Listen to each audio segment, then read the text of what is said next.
to introduce also Martien Graumans. He has a master's degree in forensic science from the University of London and currently pursues his PhD at the Radboud Institute for Health Sciences. His topic is the effect of oxidative treatment of pharmaceutical residues by using thermal plasma activation, on which he will share his research insight with us now. Yes, good afternoon. Welcome everyone. Welcome at this digital session.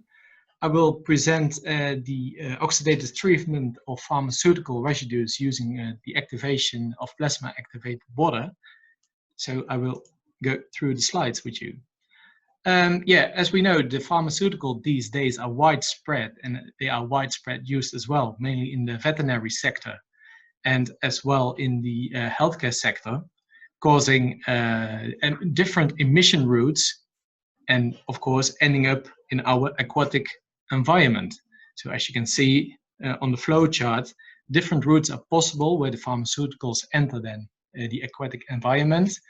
And these days, conventional sewage water treatment plants might have problems in degrading those pharmaceuticals because some structures are very, they are not well degraded using all those types of sedimentation, biodegradation, or filtration techniques. And the aim of our study is the prevention and the mitigation of pharmaceuticals in the wastewater stream.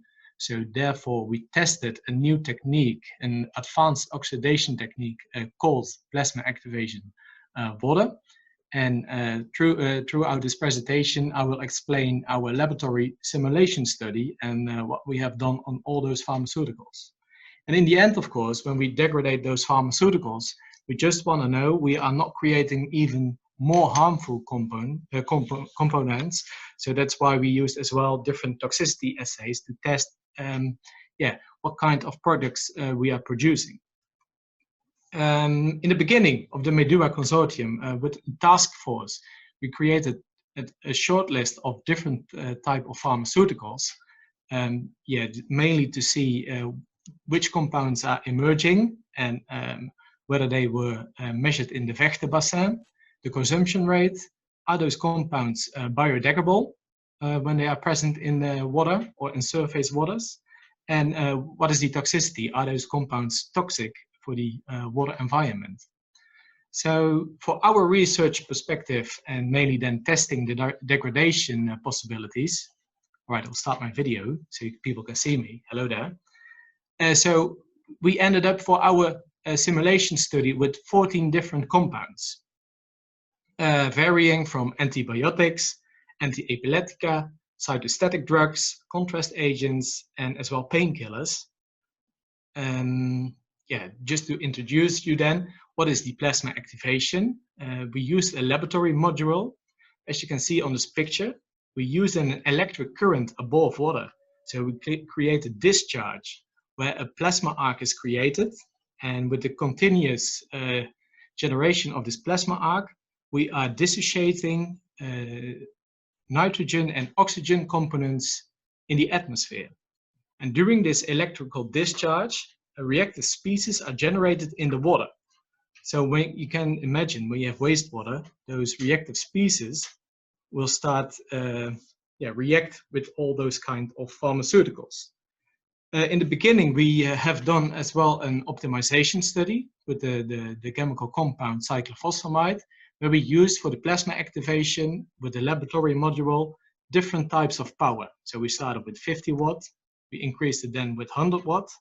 You can see the decrease of the component over the time. And after 150 watt, you can see the component is degraded quite well within an hour. So because we use more power to generate this electricity current or this plasma arc, we're creating more reactive species which can interact with all those pharmaceuticals present in water. The applied laboratory methodology. So what have we done? We have created multiple simulation matrices with all those 13 components after our optimization study, and we tested as well hospital sewage water. But since we use a new kind of oxidative technique, we used as well a present and a known oxidative technique, which is already used for the degradation of certain types of pharmaceuticals, which is the generation of UVC light in combination with hydrogen peroxide, creating hydroxide radicals, which can interact with organic molecules. And over time, we use then a system to detect all those pharmaceuticals. And in our method, we have chosen 14 compounds. And as you can see, when we're going to measure it over the time and creating plasma, for example, for 2 hours, we measured for all those 14 compounds in different matrices how the degradation was and compared it as well to the UVC and hydrogen peroxide technique. On the left-hand side, you can see the decrease in degradation of pharmaceuticals with the plasma-activated water. And on the right-hand side, you see always the graphs used for the UVC light and hydrogen peroxide technique. What we have done during the simulation matrices, we started with a very easy, simple matrix with this molecule. And this is a laboratory-grade water. There are no constituents present like minerals or organic compounds. And we increased every time during the laboratory study our difficulty of the matrix. And we ended then with the synthetic sewage water, which is a matrix provided by the OECD, which is the Organization of Economic Cooperation and Development, who stated you can use synthetic sewage water because there are no bacteria present, but it has the same viscosity and salinity as real sewage water. So we use it in the laboratory as a simulation matrix. And interesting is when we compare those figures, you can see with the increase of the complexity of water, the oxidative techniques behave completely different. As you can see on the left-hand side, you see the degradation patterns of 14 different compounds in synthetic sewage water compared to the UVC and hydrogen peroxide. And we can explain that mainly UVC light might be blocked by organic compounds present in the synthetic sewage water, but as well some hydroxyl radicals prepared during this interaction are scavenged. And it means then that the reaction degradation is less reactive. It might be very technical, but I think it's now more the way to show you what kind of different techniques we have used and tested. And overall, I think it's very interesting to see when you use oxidative treatment, and in our case then the plasma activation, it's a new feasibility then to degrade pharmaceuticals. After we have done all the tests in our simulation matrices, those matrices were all controlled in a laboratory environment. We went for the real work, so we sampled as well sewage water. And the interesting thing is, our aim was a bit of the study then, can we use the feasibility of oxidative degradation techniques? We want to know as well, when we have the plasma activation, for example, can we use it on site as a source treatment technique, for example, for hospital sewage? So what we have done, we sampled our samples at the hospital in Nijmegen, but compared it as well to sewage water from the domestic area. Before we start the oxidative degradation, we identified as well the concentrations of all the pharmaceuticals.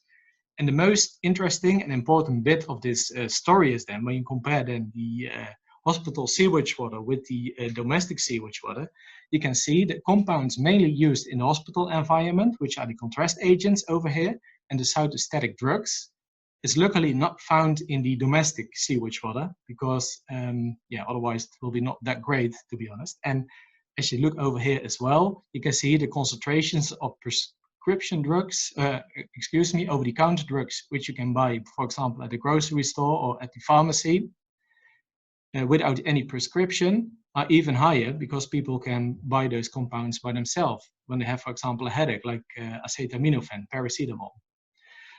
Subsequently, what have we done? We have our hospital sewage water, and we place it as well in the plasma activation module, and we treated all those identified compounds which you saw on the previous slide, those 10 compounds which were identified. We try to oxidize them to degrade all those pharmaceuticals. You can imagine, because hospital sewage water is a very complex and difficult matrix, yeah, the oxidative treatment might not always for every compound that great. As you can see, and compare it to the UVC with hydrogen peroxide technique, we see mainly the contrast agents which were in a very high concentration present. Yeah, the oxidative treatment with plasma activated water has a removal rate of about 50%.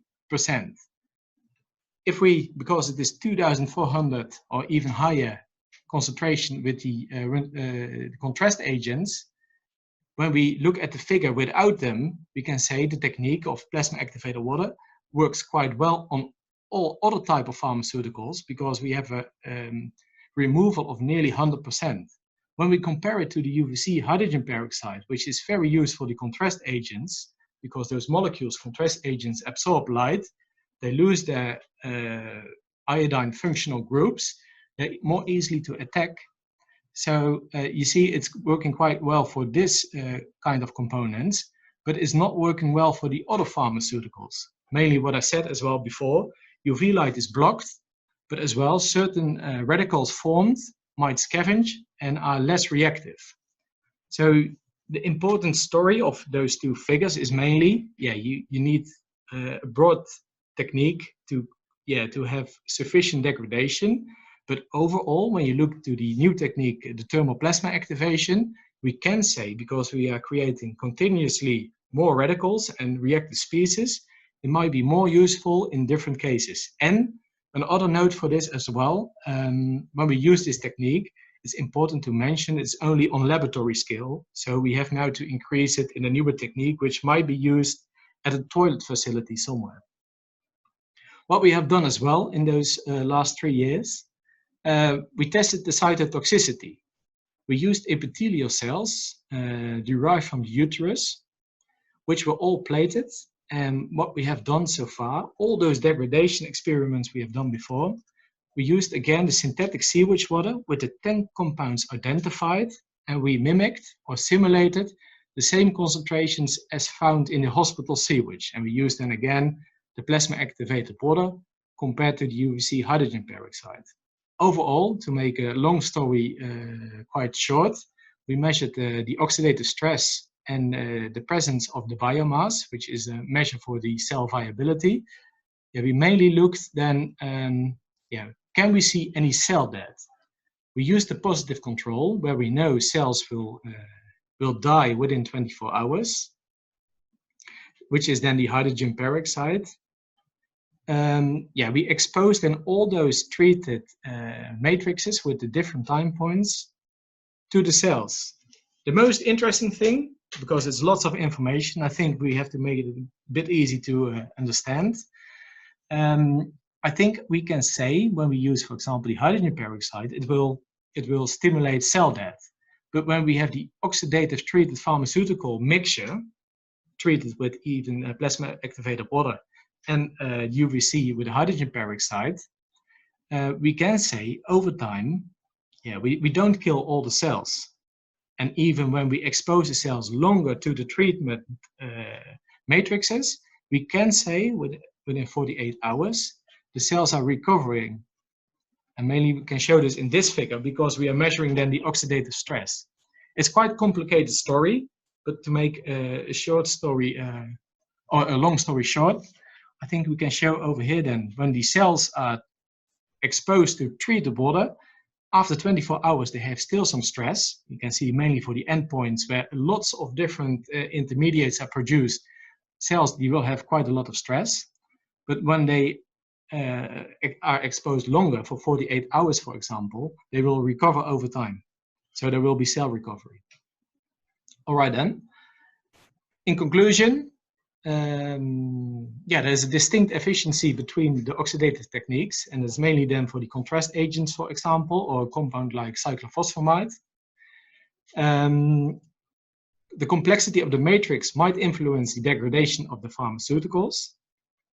And the current cell toxicity assay setup is working technically well, but we have to explain, of course, it's all on the laboratory, so we don't know how to work out as an ecotoxicity assay or something, but it's only on cells. It has a nice impact to show what the toxicity is.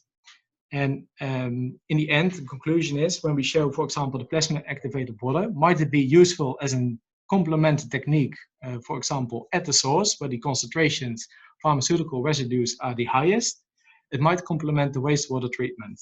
I think this is the general bit of my story. Thank you for listening. Yeah, and of course the acknowledgement. Thank you everyone who worked together with me to make this possible. And thank you for listening.